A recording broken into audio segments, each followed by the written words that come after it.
So this morning, thank you for joining us. We are talking about time prioritization management for youth development professionals. Alan had to pick the hardest name to say. Sorry,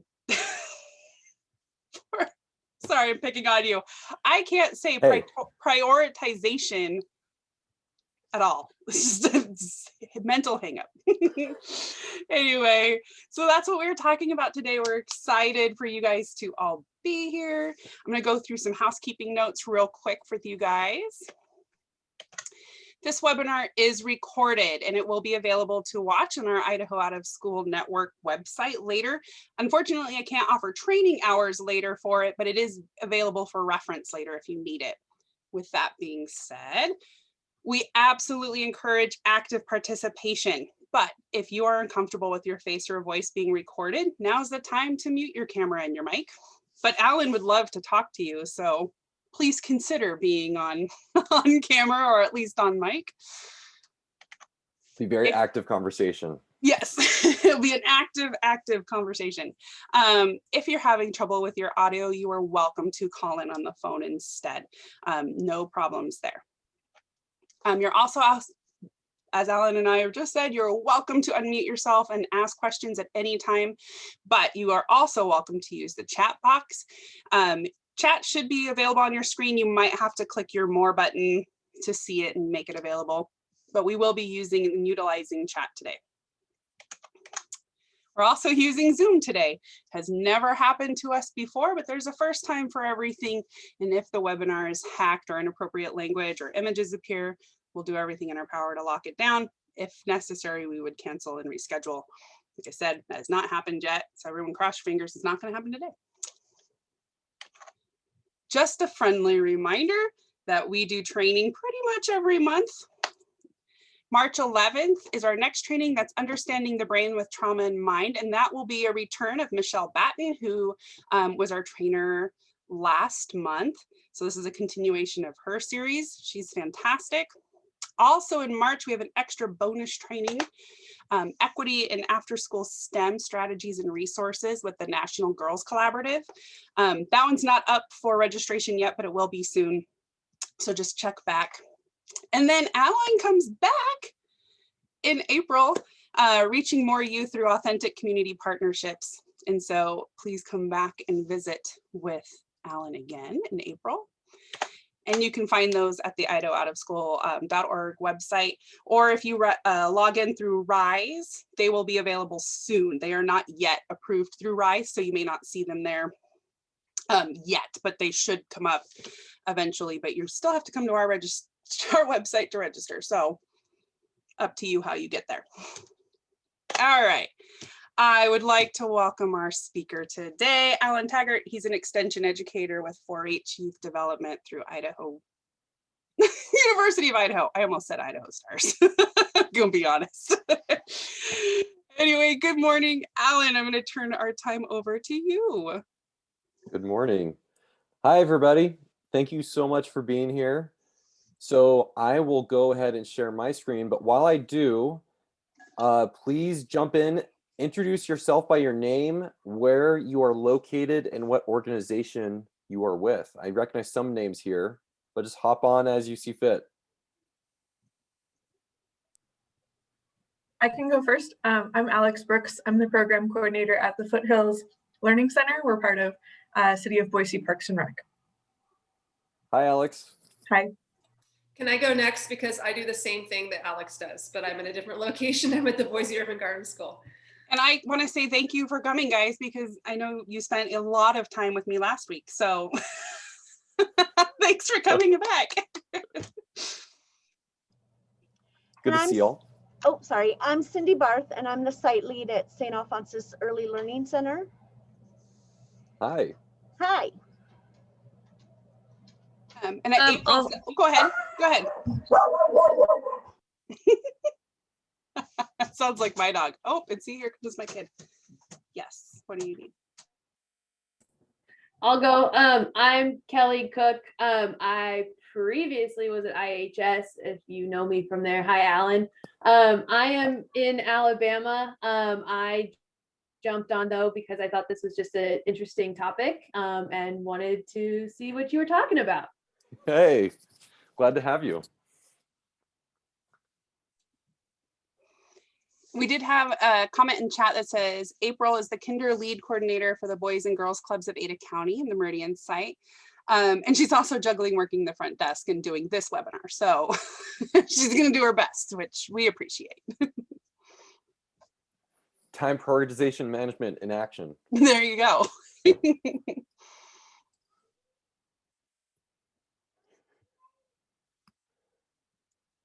Who else are we missing? I think we have Ashley. Hi, Ashley, director at Boys and Girls Club in Buell. She mentioned they do not have snow, which is crazy because I feel like everywhere got snow. At least the mountains. There's a lot in the mountains. So, how about Alabama? How are you doing in Alabama? It was 75 yesterday. Oh my gosh. Oh my gosh.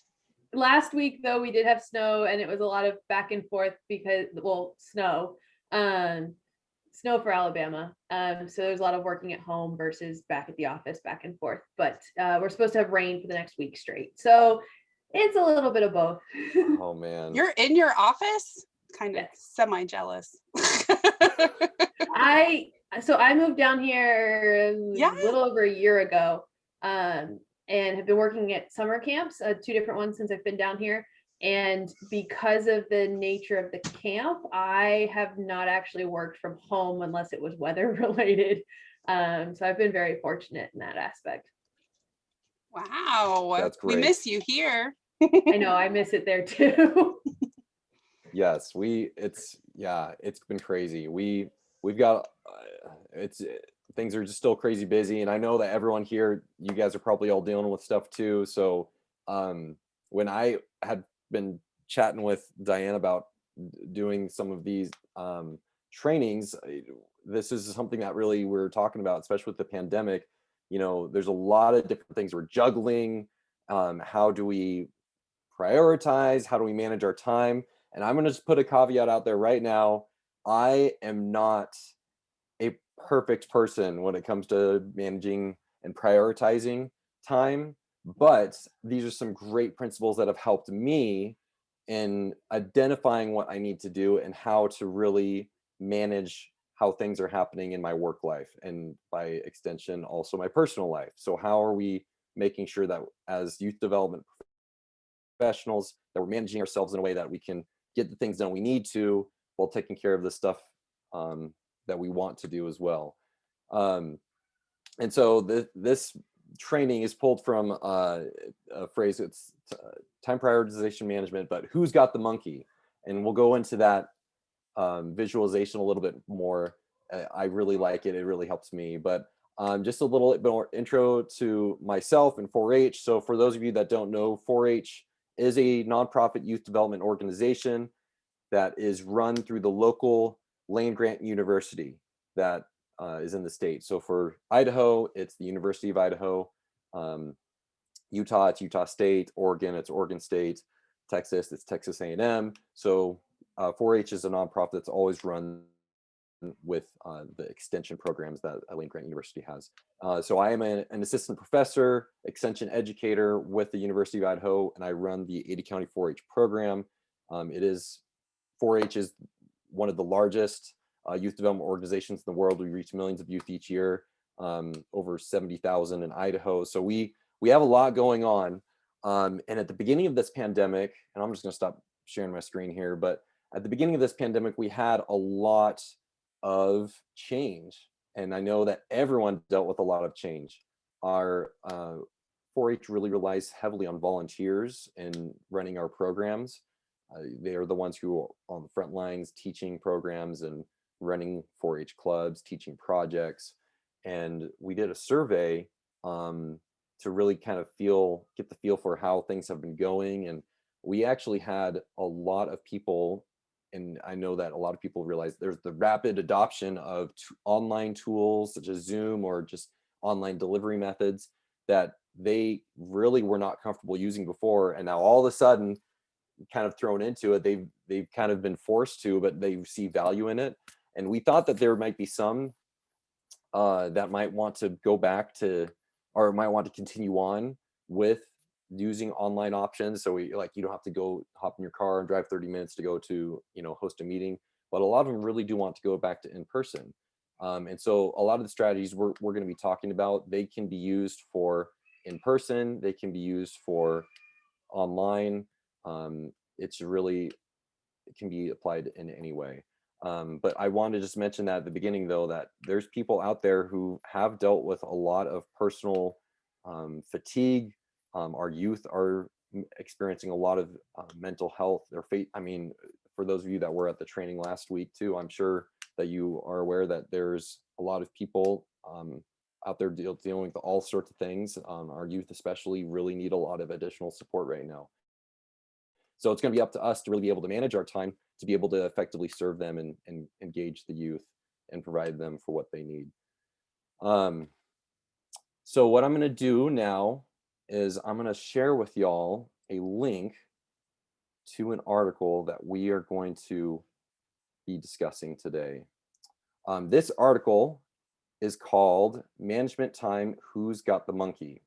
It's from the Harvard Business Review. And this was originally published, I believe, in 1974. And this article, since it's written in the 70s, some parts haven't aged well, I would say. There's some there's some phrases and things that may be just really kind of aged a little, not so well, but the principles within it still hold true. Stephen R. Covey, the author of 7 Habits of Highly Effective People, did a foreword for this. It's so popular that it's been republished several times in the Harvard Business Review, just because it marks the beginning of a real change in management. And it's really written for, it was originally written for managers who were really in a bind in the 70s, because things were starting to transition from command and control, like you were the one, like as the manager, you were the one that's in charge of everything and you have to be in control of everything, to being more decentralized and empowering others to be able to do work too. And so I know not all, I want to say up front too, that even though it's written towards business managers, all of us are managers of something. It might be managing kids directly, it might be managing volunteers, it might be managing the public coming in and answering questions. It could be anything, but there's some aspect of our life that we are managing something. And so I'm going to post this link here, and we're going to take some, if you want to pull that up, if you're on a device or a computer, make sure you have that handy. We're going to be talking about this in some more detail. And what I really like about this is that the author really starts off by laying out how there's different types of time. There's different things that take up our time, especially in the context of a work day. We're gonna look at those right now. I'm gonna follow along with you guys. So I'm gonna actually ask someone to read the paragraphs where the author talks about this, where if you scroll down, it says specifically, we shall deal with 3 kinds of management time. Do I have any volunteers to read those 3? I can go. Thank you, Alex. Do you want me to read all 3 types of time? Yes, please, and then we're going to talk about it. So as we read this, please think about how this applies to you. Like, obviously, it's written. Keep in mind this was written for business managers, but how does this apply to you in your work situation? So just think about that. We'll talk about it after Alex reads it. Boss imposed time, used to accomplish those activities that the boss requires and that the manager cannot disregard without direct and swift penalty. System imposed time, used to accommodate requests from peers for active support. Neglecting these requests will also result in penalties, though not always as direct or swift. And self-imposed time, used to do those things that the manager originates or agrees to do. A certain portion of this kind of time, however, will be taken by subordinates and is called subordinate imposed time. The remaining portion will be the manager's own and is called discretionary time. Self-imposed time is not subject to penalty since neither the boss nor the system can discipline the manager for not doing what they didn't know that he had intended to do in the first place. Thank you. Okay, so we've got three different, thank you so much for reading that, Alex. We got three different sections of time that take up our workday. What part of time do we have to ourselves?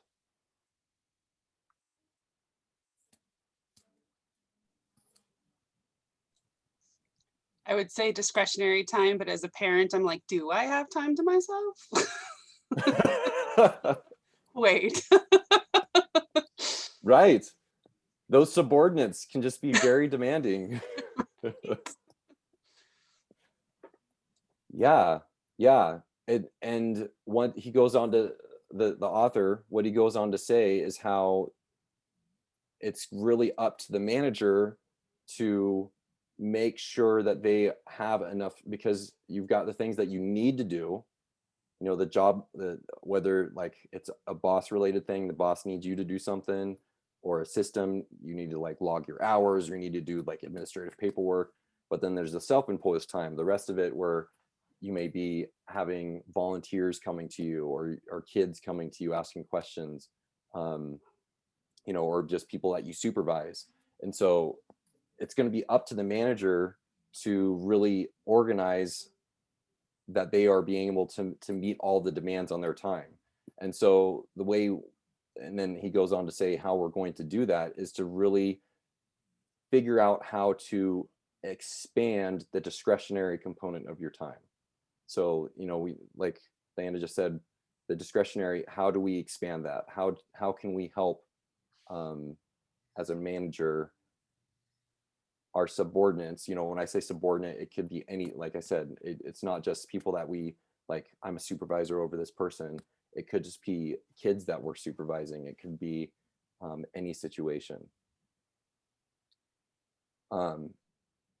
And so from that, so we got the three different types of time, like we need to emphasize on increasing our discretionary time. The author goes in and talks about monkeys. And so I really like this metaphor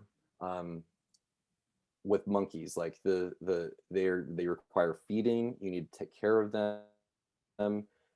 Monkeys live on your back. They're things that you always have, that you have as tasks. They may be a program.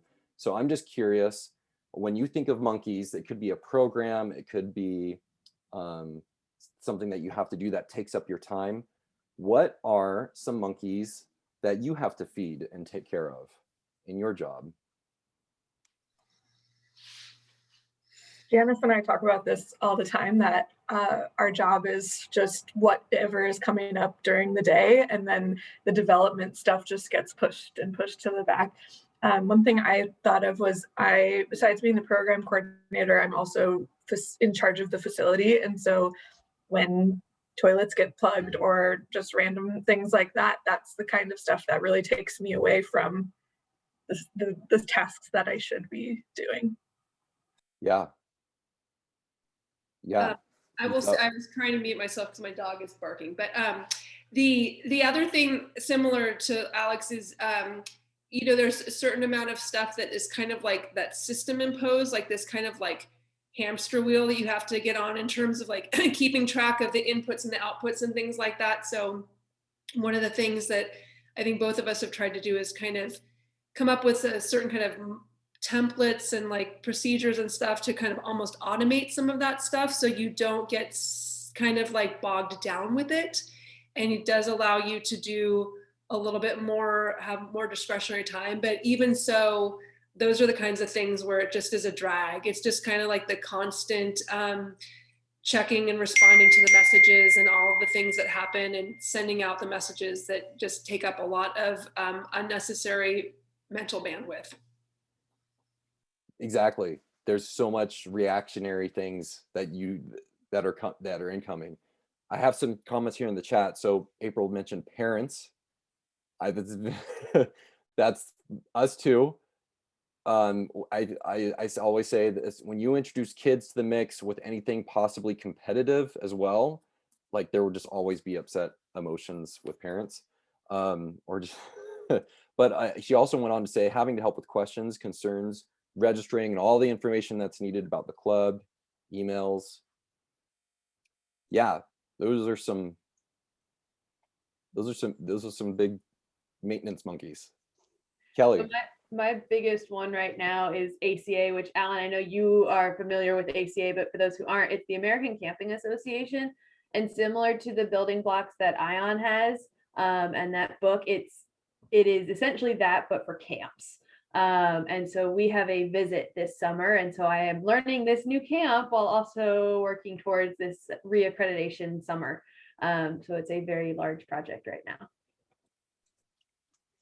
And I was going to add, in this time of COVID, I have all my work monkeys, but I also have my son at home doing school, and I have his school monkeys on my monkeys because he's only in 3rd grade and he's also autistic, and I have that as well. So it's kind of a fun challenge to take on. Yeah.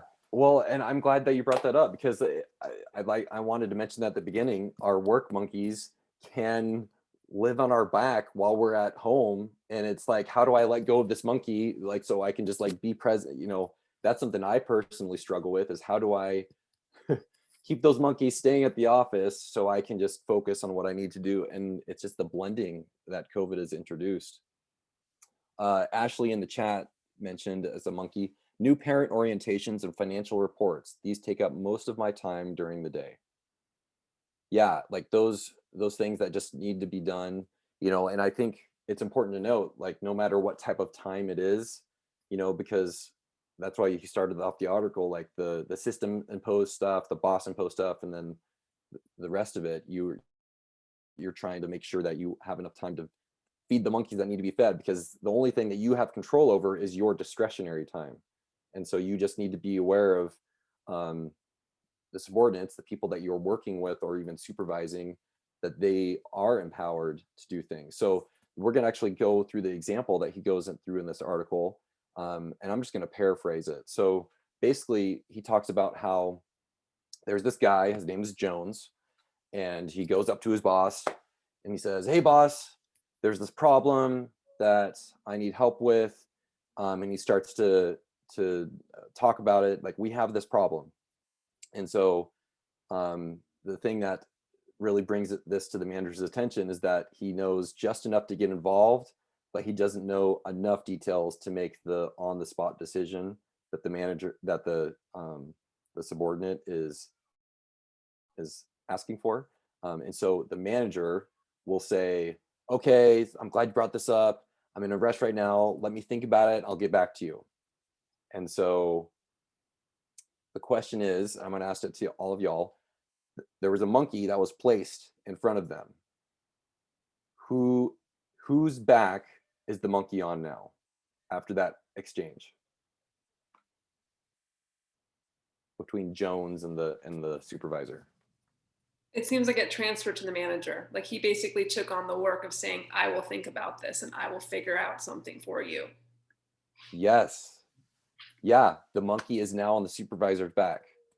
So what's going to happen is that the subordinate, the person, the Jones is gonna doing his work, and whenever he passes by the office or checks in, and he can just say, "Hey, what are you thinking about that monkey? What do you think about that problem?" And he'll be the one checking in on his boss.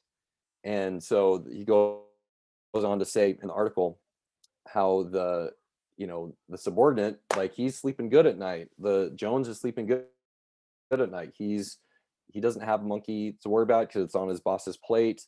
It's it's all, it's something he can always follow up, say, "Hey, just how is that going?" But even if the boss said something as simple as, "Hey, just send me a quick note on this," that's transferring that responsibility or that problem. The manager is taking on that problem. And so whenever it's going to be, whenever that interactions are happening, the manager really needs to make sure that they're on their game and realizing how they can talk about how this monkey is going to be fed, who is really going to be in charge of it. There's a really good paragraph that I want to read here. Let's see. Okay, here it is right here. Why does all of this happen?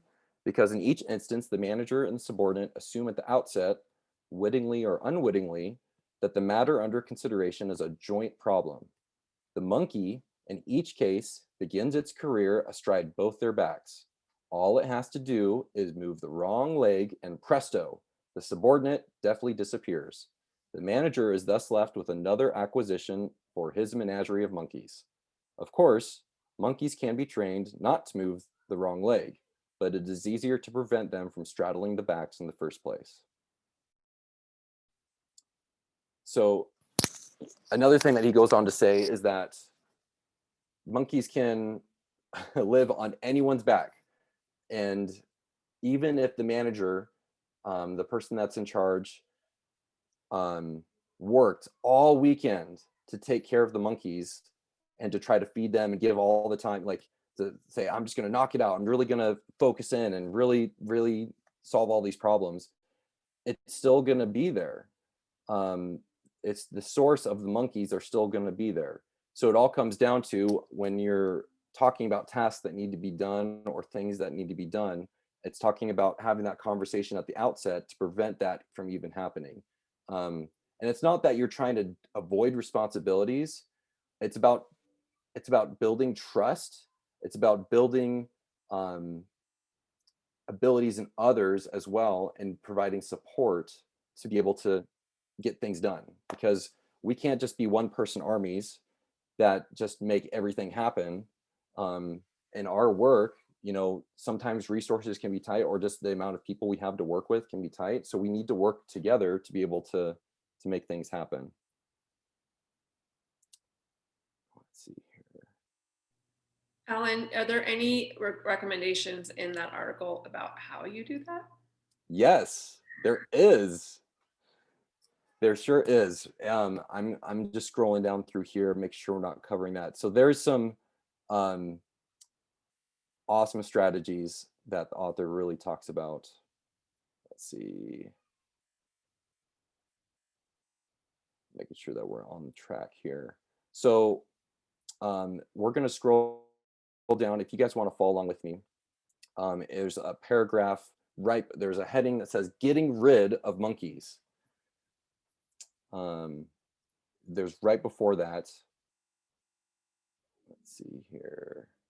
It says the manager, let's see, Sunday night. So they're talking about Jones and the boss, and Jones decided, they, again, back to the 70s, they like went on the golf course and it's like playing with his buddies, and the boss drives by and observing the subordinate out there playing. He's like, what the heck? Why am I busting my butt on the weekend trying to get all these things done? And then he comes to this realization. So he says, Sunday night, he enjoys 10 hours of sweet, untroubled slumber because he has clear-cut plans for Monday. He's going to get rid of his subordinate imposed time. In exchange, he will get an equal amount of discretionary time, part of which he will spend with his subordinates to make sure that they learn the difficult but rewarding managerial art called the care and feeding of monkeys. The manager will also have plenty of discretionary time left over for getting control of the timing and the content not only of his boss imposed time, but also of his system imposed time. It may take months, but compared with the way things have been, the rewards will be enormous. His ultimate objective is to manage his time. Okay, I'm gonna switch over here to the questions again. So my question for y'all is, how do you see this happening in your positions? How do you see things like this happening? Do you feel like you have monkeys that jump on your back unwittingly? I was gonna, as a organization with our army of 3 now, our statewide organization with only 3 people in it, we have to have the feeding and care of monkeys talk every week. Right, because it's me and Anna, and we just hired Wendy, which is awesome, and we have some extra help here and there. But Anna and I sit down Zoom, sit down and literally list out, keep a list of all the things that have to be done and whose monkey it is. And if we don't do that, then there's a lot of miscommunication and a lot of like, wait, did you do that? No, wait, did you do that? Like, who's doing that? And we Yeah. don't know. And right. And then the monkey seems to get bigger. I don't know if monkeys grow, but it seems like they can like literally lay on you. And then, you know, someone gets upset because the monkey's now taking over something and you're like, I can't, I don't know what to do now. Yes, sometimes the monkeys can be howler monkeys and they Yes. just scream and demand attention. Sometimes they can be cute little monkeys that are really fun that you love this part of your job and you get to take care of this monkey. Or sometimes it's a really ugly, hairy monkey that's just an ornery monkey no matter what, that you just have to deal with it because it's there. It's part of the, you know, yeah, I think and like you said, COVID, you know, people are working from home, some people are not. So how are we communicating and making sure who's who's feeding the monkey today? Yeah, thank you for bringing that up. Other thoughts? So you can kind of see mine behind me. But as the camp director, my supervisor, yeah, Diana, my supervisor's the Nice. CEO. It is me. I have an equestrian director who's my only other full-time staff member. So like Diana, there are two of us full-time. And she takes care of our equestrian center and the horses, the goats, everything we have there. But in terms of what will be the day-to-day operations, all of that, it lands on me. So I do a weekly call with my CEO, but that's more of like learning certain aspects as opposed to who's doing what, because it's going to be me. So Yeah. That's a lot. That's a lot to take on. Alex, I saw you unmute. Sorry. I think I'm kind of in the middle where I have people that I supervise, but then I also have a supervisor. And so it's kind of this balance of taking monkeys from the people I supervise. And then I know my supervisor is super busy, so not often do I like to pass things on to her, but if it's something that seems outside of the realm of my work, then I will pass it on to her. And often I have to say, how's that coming? You know, and to making sure that I know, is this something that's on me right now, or am I still waiting for her to take the next step? So I definitely have that every day. What I think is interesting is when you're talking about, you know, having these conversations and trying to figure those things out. Both Alex and I have a fair amount of temporary staff that turn over fairly regularly. So it's not like you can have this once a while. Like you kind of have to relearn with each person kind of what the communication is and kind of how everyone's going to operate together as a team. So it's kind of like a continual check-in on this is what your responsibility is and this is what my responsibility is, but all the time, like you're always doing it over and over and over again. Yeah, well, and it's a consistent thing, especially with COVID. I'm experiencing this on my team of just how do we make sure that we're doing everything that needs to be done. And yeah, but when you have new people coming in all the time, like that's a whole new addition to the mix for sure. There was a And we had- comment in the chat. Did you see that? Okay. During Yeah. the morning, this is from April. It's just during the morning, we get phone calls from parents or external partnerships that need answers right away. And even though it's not my monkey, I have to carry it until I find a solution or hope that the monkey can wait to be fed properly by the rightful owner. That's super fair, April. April, I love that. It's the rightful owner. That's a huge point. Well, I'm curious. Let's talk a little bit. I was going to wait for this till later, but let's talk a little bit about why is it important to be aware of other people's drive or initiative when it comes to feeding a monkey, to taking care of something like and when I say monkey, it could be a program, it could be a task, it could be like anything that just needs to be done that's going to take up time. Why is it important? Like, because I like how Alex was bringing up, like I've got people above me and people below me.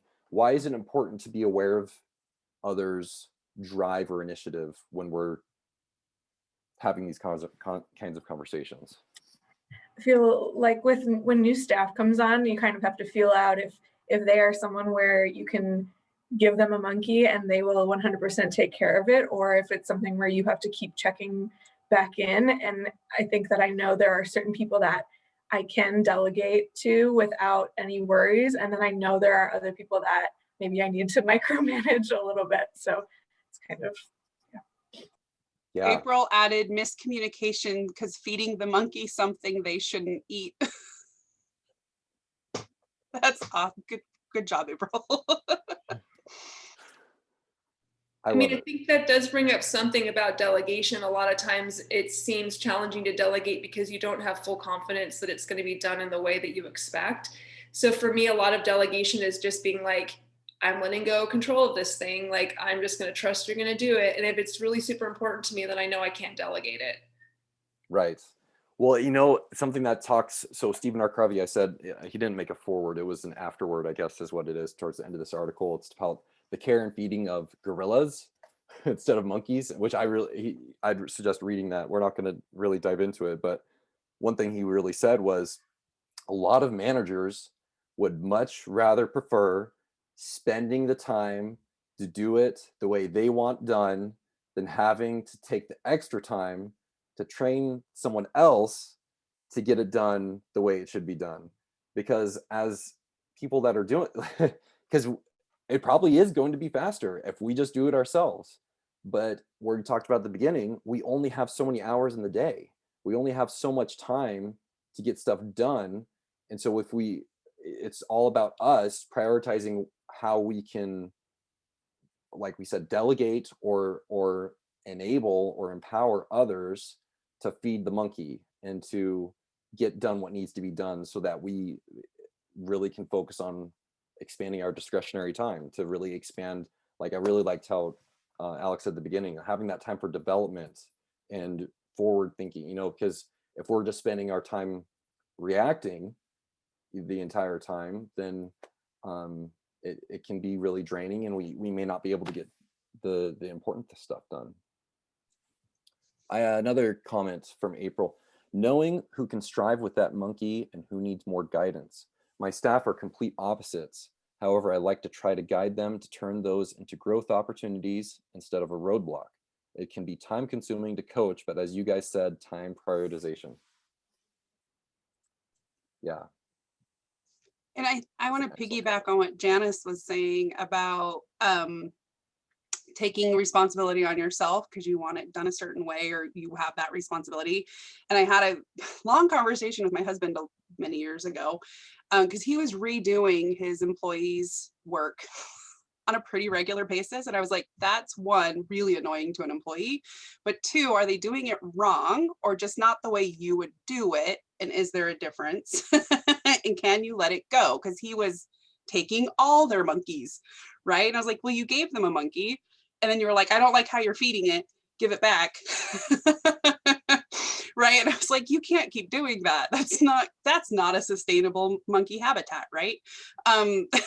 So, you know, and talking about communication, most of you have met Anna, my boss, who we work together, awesome, but we are completely different communicators. And that takes some juggling, right?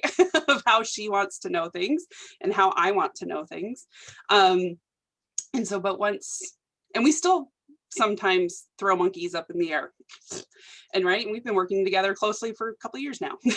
So I feel for like Janice, for a lot of you guys have a great deal of staff turnover. That's the industry we're in, sadly.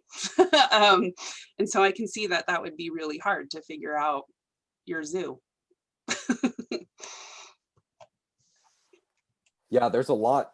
And I think though that Diana, like really you've identified that, you know, that is a need and that's part of the management of monkeys. So going back to this article, if I can get someone to read the first paragraph after the getting rid of monkeys. So, you know, having that honest conversation. So we're going to talk about how in this article, what he does, what the boss does. If I could have a volunteer for that first paragraph.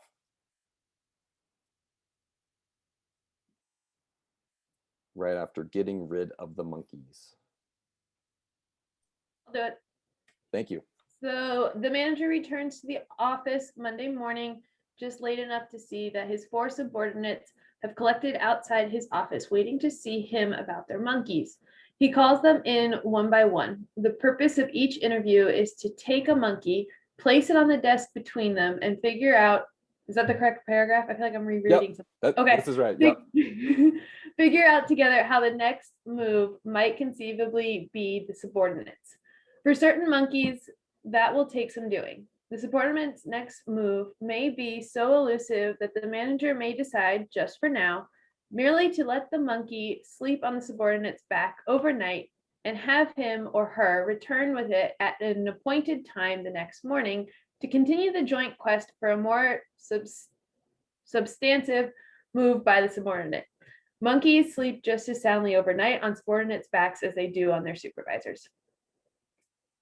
Thank you. So what did the supervisor do to start managing the monkeys? What are some strategies that you observed?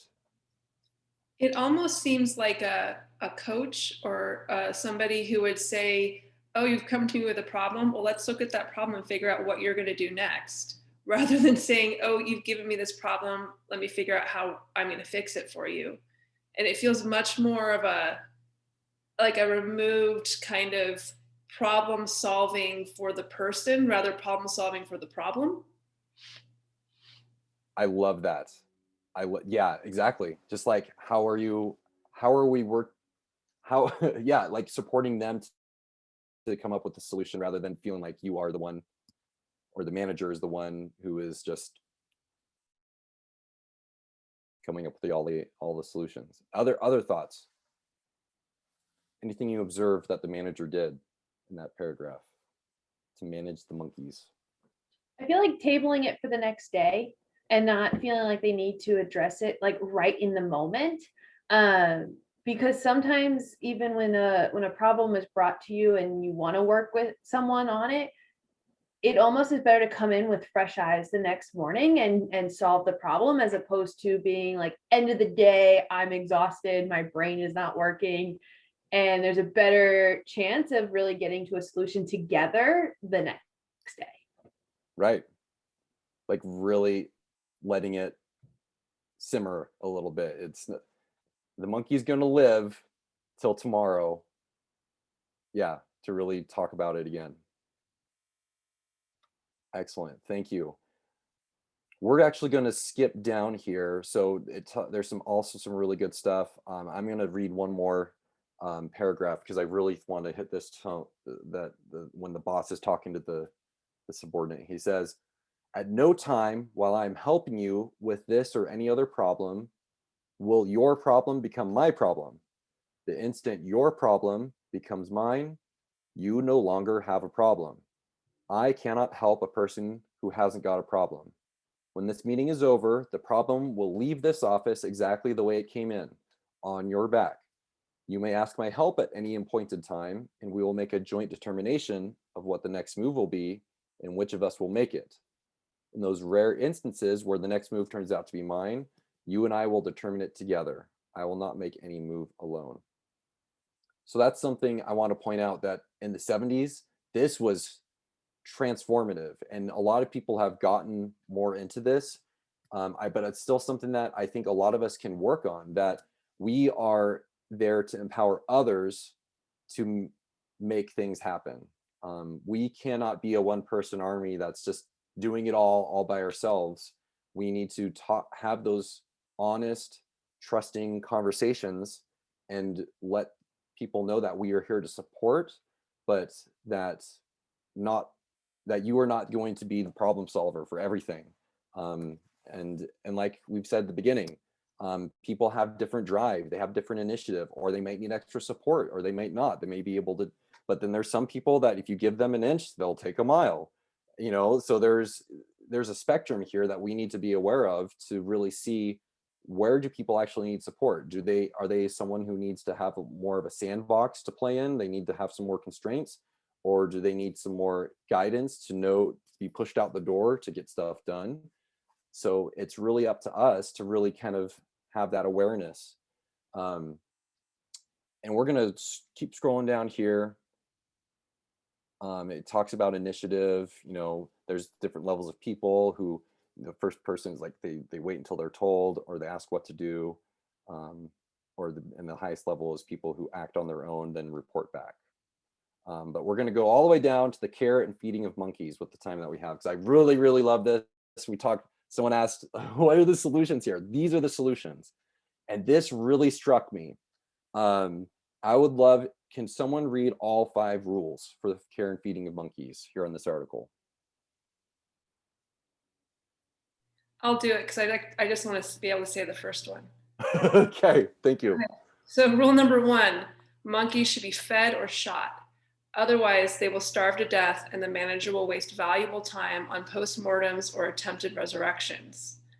Rule 2, the monkey population should be kept below the maximum number the manager has time to feed. Subordinates will find time to work as many monkeys as he or she finds time to feed, but no more. It shouldn't take more than 5 to 15 minutes to feed a properly maintained monkey. Rule 3, monkeys should be fed by appointment only. The manager should not have to hunt down starving monkeys and feed them on a catch-as-catch-can basis. Rule 4, monkeys should be fed face-to-face or by telephone, but never by mail. I'm guessing this is mail, not email, but we'll see. Remember, with mail, the next move will be the manager's. Documentation may add to the feeding process, but it cannot take the place of feeding. Rule 5, every monkey should have an assigned next feeding time and degree of initiative. These may be revised at any time by mutual consent, but never allowed to become vague or indefinite. Otherwise, the monkey will either starve to death or wind up on the manager's back. Thank you so much, Janice. I'm glad that you feel the same way about rule 1, because this is actually, I first heard about this analogy. I was talking to someone from Utah 4-H, and they said, yeah, you just got to shoot that monkey sometimes. I was like, what? And he said, no, like it's about, programs are like 4-H programs are kind of like monkeys. Sometimes there's a really, really cute monkey that you really like, or it's an old tradition monkey that's always been around that everyone just, it needs to be there because otherwise people will get mad. But you only have so much time to feed so many monkeys. And there may be a really, really cool monkey that's out there that someone else is feeding, and you want to be able to have a monkey like that too. You know, I think that's the thing with youth programs. There are so many good things that we can do and so many good things out there, but we have to choose. We really have to prioritize. I think of Gordon Ramsay. You know, has anyone ever watched Gordon Ramsay's like cooking shows, or that goes into like a restaurant? Yeah. So one of the things he always does when he goes to a restaurant is look at the menu, and he will lay into them if they have a 20-page menu. He really says a good restaurant has a short menu. Like this is, you do a few things really, really well, because you cannot be everything to everybody. As youth organizations, that's the same thing. We really need to hone in, because we can only do, we only have so much time for certain things. So let me ask you, we've got about 11 minutes left, and I want to have time to discuss each of these rules.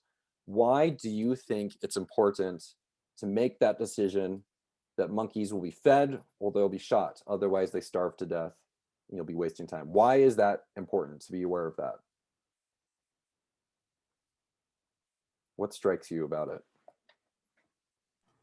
It sounds kind of like you're deciding whether the monkey is important enough or not to take care of right away, or just get rid of. I think otherwise it just kind of sits on the back burner and doesn't get the attention that it needs. So I think that's kind of how I interpreted that. I also want to say that this idea that you're not actually doing anybody a service by keeping a monkey around and not feeding it, you're starving it, and it's dragging everybody down and it's hurting everything. So I feel like sometimes it's hard to make the decision about cutting off that extra bit, but you're actually doing a kindness to cut it off, because otherwise it's just dragging everything down. Yeah. I totally agree. I don't know how many of you guys know, but Anna and I started in the same year. So we inherited Ion as a package. And we were letting a lot of monkeys languish. Like there was a lot of things that we were both like, I don't know what this is, or I don't know how to support that. And we had to make a really conscious decision when we rewrote our goals and our plan to really hone in on those things we knew were important and that we knew would go well and kind of go, we're going to do these like 4 things really well and kind of have to let go. And of course, that always hurts people and programs, and that's never our goal. But it was that or not pay attention to it until we had to, and then it wasn't great. So we had to really make a decision to cull our monkey herd. And we were able to pawn some monkeys to other people who wanted them, which was great. We rehomed some monkeys, and then yeah, we had to get rid of some other monkeys. And that's totally fine, because it, like you said, like you can only have so much time, and if you're just like one of the other rules is catch as catch can. It's like, oh, I got to take care of this monkey because it's happening next week, and that's something that I struggle with. That it's like, how do I manage? I like culling the monkey herd. That's a really important thing to do, because you can only care for so many at a time. April said in the chat, it could also determine how you feed the monkey. You could pour your best effort into it, and the monkey will be fed well, or you don't, and then it would be implemented poorly with the monkey still hungry. So I think it's important too, like, especially in camp, and I'm sure it happens in after school as well. We have these monkeys just appear out of nowhere. the randomly appearing monkey, not vanishing, but appearing. That like we call them fires, but I like this monkey idea better now. Where they need to be like taken care of right then and there, unfortunately. And it's not something that you can prioritize or do anything like that. You just have to do it. Right. This is awesome. Any other thoughts? I was going to throw out that if anyone needs help with monkeys, that's Ion's job. We can help you. You don't know what to do with your monkey. We can help you figure out your monkey situation. You're not alone. You're not alone with your monkeys. Kelly, That's even right. if you want to call, even from your new state, you're welcome to. And that also goes for even my Idaho Stars guys. If you want it, Cindy, if you need to chat and you just were like, I'm going to bounce something off of you, that's fine. I still have that background too. Well, and going into rule number 2, so the monkey population should be kept at the maximum number the manager has time to feed. And I think it's really interesting. It says it shouldn't take more than 5 to 15 minutes to feed a properly maintained monkey. What do y'all think about that? Like having that short amount of time, like a well-maintained monkey to check in and to follow up, and having that time limit. Any thoughts on that? I mean, does it mean I can come back to it, but like only spend like at a time? Because like I talked about ACA, that is definitely more than 15 minutes. Yeah. Monkey to feed. So, but I feel like you can spend a little bit more than that on it, but like maybe the smaller monkeys, because I mean, yeah, ACA is a big monkey. But like definitely the smaller monkeys, I feel like, yeah, that it is a 5-15, even if you consider like your staff member a monkey or whatever they're doing, like that 5-15 minute, it kind of goes back to like that 1 minute manager aspect in that book, where like you only spend like a minute with them, and if you can't get done in that minute, then move on. Right. I think and I'm glad you brought that up. It's really, in my mind, it's not so maybe the amount of time, it's the intentionality that I am designating X amount of time towards feeding this monkey or ACA. I would say ACA is a gorilla, like it's a beast to do accreditation. You need, but it's intentionality. It's like, I kind of think of, how many of y'all have seen Pursuit of Happiness with Will Smith? Okay, like that, where he's like running downtown. He's like, this part of my life right now is running. And like, but like, I just think about that, where it's like, this part of my life right now is ACA.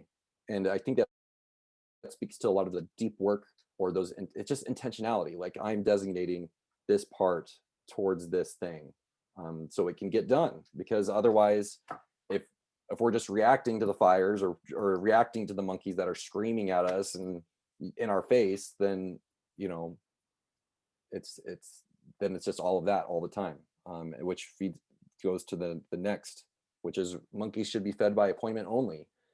They should not have to like catch as catch can. It's that reactionary. And we just have a few more minutes left, so I wanted to follow up these last two rules. Talking about mail, you know, I would say that's email now. You know, monkeys should be fed face to face or by phone, but never by email. But documentation, having that paper trail, can like add to the feeding process, but it doesn't replace it. What are your thoughts on that? Why is it important to do your best to feed monkeys face to face or by phone, or those type of interactions? Why would that be important? I think it definitely depends on the monkey, and especially now with COVID, very little for me is happening face to face as of yet. I understand, I think that it's more intentional if you're face to face or over the phone, but I take care of a lot of problems over email or texting with staff and things like that. So I think that that might be something that has changed since this article came out. Yeah, for sure. Like, how are we checking in and making sure quick and better communication? Yeah, not having to do an entire phone call for one little task, one little monkey. Cindy brings up a good point. There can be some times where things can be misunderstood through email. So if you're really trying to train a subordinate or just anyone on feeding a monkey, you know, it may there may be a lot of different complex things to it that you really need to be able to walk through and check for understanding in person, you know, that you can't really because I do that a lot too, where it's like, okay, I'm typing this email, okay, it'd be better if I just call him and just like walk through it, you know. So there's things like that too. So But you also have the saying that we all think sometimes, like, this meeting should have been an email. So yeah. And so there, you know, even that one-on-one meeting could have been an email sometimes. But yeah, just kind of figuring. I think it also comes down to more of which thing is going to be best for that monkey. So, you know, like, maybe an email is better for that monkey to feed that monkey. Maybe a one-on-one or a Zoom call is better to feed this monkey. And so I think it depends on the monkey on what you feed it.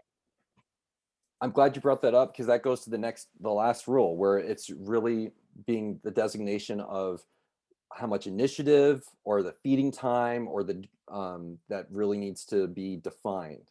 And I think it goes back to at the outset, really making sure that those conversations happen, that we talk about whose responsibility is this, have some action items, have an action date that we need it by, because I know, at least for me, like, if we're trying to work on a group project, or I'm working with a community partner, I'm saying, when are we going to have this done by? Are we have it by next Friday at 5 p.m.? Okay.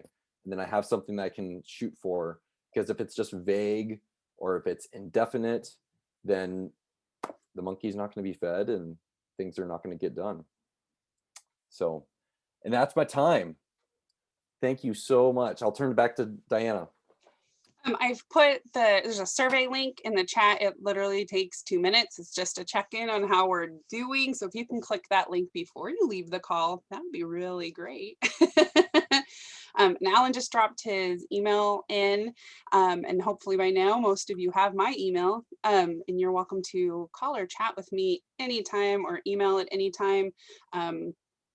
So please get a hold of us if you have questions, concerns, thoughts. That is what I'm here for. Does anyone, while we still have Alan, does anyone have questions or anything you want to share? Oh, and by the way, if you requested Idaho Stars hours, I should have those certificates to you. I'd say tomorrow, but it's probably going to be Monday, let's be honest. And then we'll get the call, today's training. Oh my God, my brain is fried, on the website by Monday as well, so that you guys can review it if you need it. Thank you so much for participating. I'm glad we were able to have a discussion. I know a lot of these can be just like a webinar where someone's just like talking, but I'm glad that we were able to have an exchange. And if you have any, I put my email and my cell phone in the chat, my work cell phone in the chat. So reach out to me. I love working with others. I work with community partners. So if there's an opportunity for collaboration, or if you have any questions for me, give me a shout and would love to chat. Thank you. Thanks, guys. Thanks for coming. Do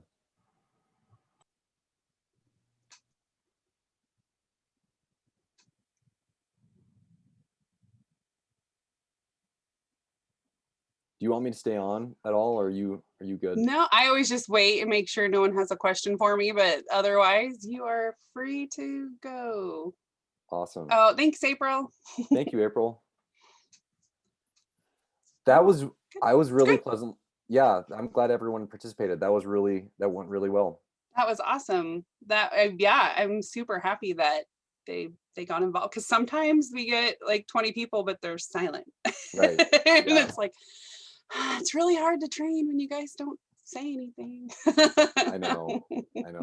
Like, like as a trainer, and I've taught college as well, and it's like, okay, anyone? Right. Like, Pulling teeth. I'm not a quiet trainer, so I need you to talk. I need feedback. Yeah, I need feedback. I know. Immediate gratification. Come on. It's all good. No, I think it went great. Right. Hopefully they fill out the survey, and then yeah, if you'll get your April stuff to me, then we'll be good to go. It was awesome. I appreciate. I will do that. I like talking about monkeys. That's pretty fun.